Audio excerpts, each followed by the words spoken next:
আমি কিবা এটা বাতৰি সংগ্ৰহ কৰিবৰ বাবে আহোঁতে পানী খাবলৈ এই পৰিয়ালটোত সোমাইছিলোঁ আৰু তেতিয়া আণ্টিয়ে যেতিয়া পানী আনি দিলে আমি ভাবিছিলোঁ এয়া চৰ্বত নেকি, কিন্তু জানিব পাৰিলোঁ, আমি দেখুৱাইছোঁ নিউজ 18 অসম নৰ্থ ইষ্টৰ দৰ্শকসকলক যে যোৰহাট নগৰৰ মাজমজিয়াৰ দৃশ্য এয়া।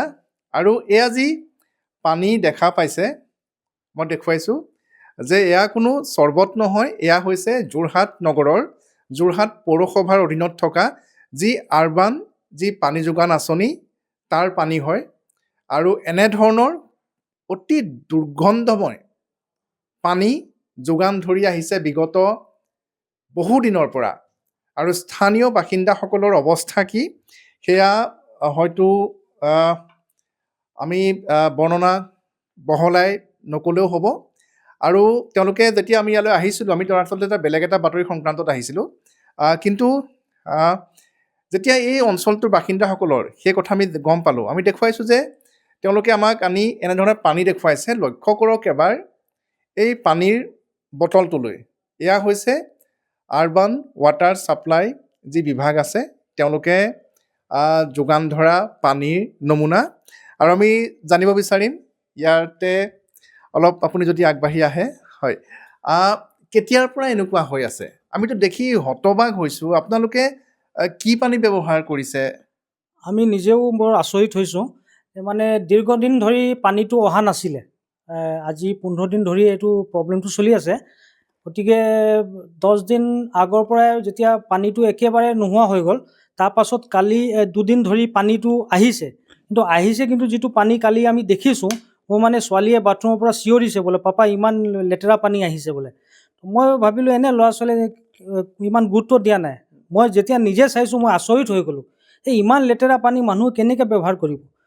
এইটো নাতো গা ধুব পাৰিব, না খোৱাটোতো বাদেই দিয়ক, আমিতো নিজে আৰু ইউজ কৰোঁ ৱাটাৰ। কিন্তু এনেকুৱা হৈছে যে এইটো না আপুনি বাচন ধুব পাৰিব, না আপুনি কাপোৰ ধুব পাৰিব। আৰু আজি অলপ দিন আগতে ইন্দোৰত 15জন মানুহ মানে বিশুদ্ধ পানীটো খাই ঢুকাইছে, অশুদ্ধ পানীটো খাই ঢুকাইছে। গতিকে ইয়াত এনেকুৱা যদি পানী যদি আহে, তেনেহ'লেতো মোৰ ঘৰত ছিনিয়ৰ চিটিজেন আছে, মোৰ মা আছে, 2টা বাচ্চা আছে, গতিকে বহুত ভয় লাগি আছে আমাৰ। আৰু এটা কথা জানিব বিচাৰিছোঁ, যে গা পা ধোৱা কেনেকৈ কৰিছে আপোনালোকে? আমি এতিয়া আৰু পানী দি গা ধুইছোঁ, উপায়টো নাই। বটলৰ পানী কিনি আনিছে? 50 টকা দি আৰু পানী 20 লিটাৰ জাৰ আনো, সেইটো দি আমি 20 লিটাৰ কেইজন মানুহে গা ধুৱে? খুব বেছি 2জন মানুহ, এতিয়া ঠাণ্ডা কালি বুলি 2জন মানুহ ধুব পাৰিছোঁ। 50 টকা যায়? 50 টকা যায়। ঘৰত কিমান আছে মানুহ? ঘৰত মানুহ 5জন আছে। 5জন আছে? 2জন সৰু বাচ্চা আছে। তাৰমানে এদিনত গা ধুওঁতেই আমি যি বুজিব পাৰিছোঁ যে, মই পুনৰ দেখুৱাইছোঁ যে যোৰহাট পৌৰসভাই দৰাচলতে দৃষ্টি দিব লাগে যে যোৰহাট নগৰৰ পানীৰ অৱস্থা হৈছে এয়া। আৰু কেৱল আপোনালোকৰ ঘৰত নে গোটেই অঞ্চলটোতে এনেকুৱা? অঞ্চলটোতে হৈ আছে এই সমস্যাটো, চবেই ভুগি আছে। কিন্তু এতিয়ালৈকে কিছুমান মানুহ এতিয়া প্ৰকাশ কৰা নাই। আৰু কিছুমানক মই যেতিয়া সুধিছোঁ, কালি ঘৰে ঘৰে গৈ সুধিছোঁ, চবৰে একে পানীৰ অৱস্থা একে হৈ আছে, অলমষ্ট একে পানী। কমপ্লেইন দিছে নাই আপোনালোকে? কমপ্লেইন আমি আমাৰ লেণ্ডলৰ্ডক ক'লোঁ, তেওঁলোকে কৈছে যে আমি আৰবানক জনাইছোঁ। আমিতো গতিকে ভাড়াতে থাকোঁ ইয়াত, ভাড়াতীয়া হিচাপত। তো আমি লেণ্ডলৰ্ডক জনাইছোঁ, তেওঁলোকে এতিয়া কি মানে ষ্টেপ লৈছে আমি ক'ব নোৱাৰোঁ। হয় হয়। আণ্টি আপুনি অসমীয়া ক'ব পাৰিবনে? হয়। কেনেকুৱা আপোনালোকে খানা বনাওঁতে, ভাত ৰান্ধোতে বা বাথৰুমত যাওঁতে বহুত অসুবিধা হৈছে চাগে? অসুবিধা হৈছে আমাৰ। খানাটো বনাবলৈ এইটো পানীটো মই ইউজ নকৰোঁ, এইটো দেখিবলৈ বেয়া লাগে। আৰু এইটো কাপোৰ ধুবলৈ যেতিয়া যাওঁতে পানী দেখিলে একদম ঘিণ লাগি যায়।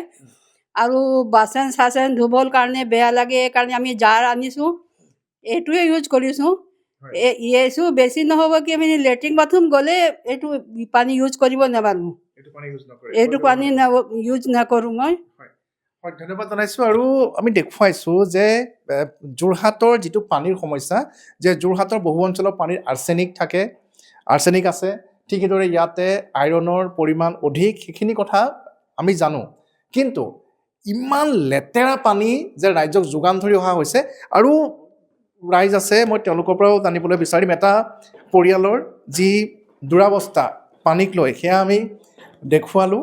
আৰু যি এই স্থানীয় যিটো অঞ্চল যোৰহাট নগৰৰ মাজমজিয়াৰ JPR পঞ্জাৱী গলি, আৰু ইয়াতে আমি আৰু লোক আছে তেওঁলোকৰ পৰাও আমি জানিবলৈ চেষ্টা কৰিম যে বিশেষকৈ পানীৰ বিষয়ে যে আপোনালোকৰ দাদা পানী একে অৱস্থা গোটেই চৰ্বতৰ নিচিনা এইটো কিমান দিনৰ পৰা এনেকুৱা হৈ আছে আজি 4-5 দিন ধৰি এনেকৈ আহি আছে 4-5 দিন ধৰি এনেকৈ আহি আছে জনাইছেনে আপোনালোকে আৰবানত নাই জনোৱা নাই হয় আৰু কিহৰ কাৰণে গোটেই এৰিয়াটোতে এনেকুৱা এতিয়া তেওঁলোকৰ ছেম কৈছে মানে আমাৰ ওচৰৰ ঘৰত তেওঁ চব তাৰমানে গোটেই এৰিয়াটো এনেকৈ আহি আছে আমি ভাবিছোঁ মানে কিবা চিৱেজৰ এইবিলাক কাম হৈছে পাইপৰ কাম হৈছে তাৰ কাৰণে চাগে 1-2 দিন হ'ব কিন্তু আজিতো মোটামুটি এসপ্তাহ হ'ব চলি আছে এসপ্তাহ এনেকুৱা পানী আহি আছে মানে 4-5 দিনতো হৈ গ'ল অঁ হয় ধন্যবাদ জনাইছোঁ আমি পুনৰ দেখুৱাইছোঁ যে পানীৰ নমুনা আমি পুনৰ এবাৰ দেখুৱাইছোঁ যে যোৰহাট নগৰৰ মাজমজিয়াৰ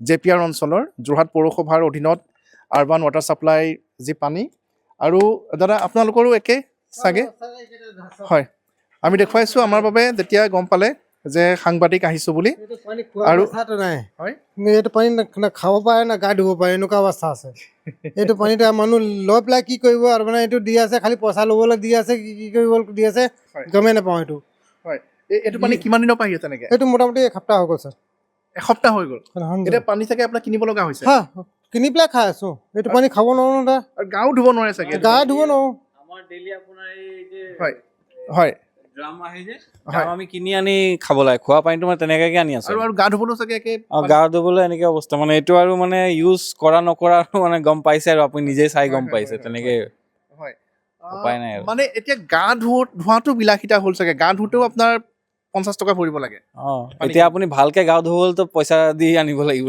এইটোততো কৰিব নোৱাৰিব আৰু যদি আপুনি বিচাৰিছে যে কাম চলাই দিয়ে তেতিয়া চলাব পাৰে আৰু কিন্তু ইয়াৰ পৰা কি অসুবিধা হ'ব আজিকালি এনে মানুহৰ চুলিৰ সমস্যা আছে আপুনি জানেই এইবিলাক পানী ইউজ কৰি যে কালি কি নহ'ব কিবা বেমাৰ হ'ব এইবিলাকতো আমি ইমান ভিতৰতো নাজানো পাছত গম পাম লং টাৰ্ম ইউজ থাকিলে তেতিয়া গম পাম যে কিবা কি প্ৰব্লেম হ'ব পাৰে স্কিনৰ কিবা প্ৰব্লেম হ'ব পাৰে নেকি সেইটো ক'ব নোৱাৰোঁ হয় ধন্যবাদ জনাইছোঁ আৰু একে আপোনালোকেও চাগে গা ধুওঁতে ডেইলি কেইটকাকৈ গৈছে ডেইলিকে আমাৰ তাত পইচা ডাঙৰ ছাৰ আমাৰ 8টা মানুহ আছোঁ ঘৰতে 8টা মানুহ 20 লিটাৰ জাৰটো কেইটা মানুহে গা ধুৱে হাৰ্ডলি 2টা মানুহ দুটা মানুহ তাতকৈ বেছি 50 টকা দুজন মানুহে গা ধুৱে হয় 100% উপায় নাই আৰু কি কৰিম এইটো বজাৰ এনেকুৱাই বেয়া তাৰপিছত এইটো খৰচা আৰু বিলাকে পৰি আছে 50 টকাতে মানে বেছিকৈ লাগিলে ঠাণ্ডা দিনৰ কাৰণে অকণমান কম লাগে হয় মানে পৰিস্থিতি এনেকুৱা হৈছে মই পুনৰ দেখুৱাইছোঁ যে পানীৰ অৱস্থাটো আমি দেখুৱাইছোঁ দৰ্শকসকলক আৰু বিশেষকৈ যোৰহাট জিলা প্ৰশাসনক আৰু যোৰহাট পৌৰসভা কৰ্তৃপক্ষক যে যিহেতু যোৰহাট পৌৰসভাৰ অধীনত থকা যি আৰবান ৱাটাৰ ছাপ্লাই যি বিভাগ আছে তাৰ যি পানী যোগান ধৰা হয় নগৰখনত তাৰ পানীৰ অৱস্থা হৈছে এনেকুৱা আৰু গতিকে এই ক্ষেত্ৰত শীঘ্ৰে যিহেতু যোৰহাট পৌৰসভা কৰ্তৃপক্ষৰ ওপৰত ৰাইজৰ সিমান আস্থা নাই কিয়নো তেওঁলোকক বিশেষকৈ এনেধৰণৰ অভিযোগসমূহ দিলেও তাৎক্ষণিকভাৱে এইখিনি ফলপ্ৰসূ নহয় হৈ নুঠে গতিকে যোৰহাট জিলা আয়ুক্তগৰাকী বা যোৰহাট জিলা প্ৰশাসনৰ দৃষ্টিগোচৰ কৰিব বিচাৰিছে ৰাইজে যাতে এনেধৰণৰ অতি দুৰ্গন্ধময় আৰু লেতেৰা পানী যোৰহাটবাসী ৰাইজে যাতে সেৱন কৰিব লগা নহয় আৰু এই ক্ষেত্ৰত যাতে শীঘ্ৰে ব্যৱস্থা গ্ৰহণ কৰা হয় তাৰেই কামনা কৰিছে অঞ্চলবাসীয়ে আপুনি বিচৰা বাতৰি পাব কেৱল নিউজ 18 এপত নিউজ 18 এপ ডাউনলোড কৰিবলৈ স্কেন কৰক এই QR কোড গুগল প্লে ষ্টৰতো পাব এই নিউজ 18 এপ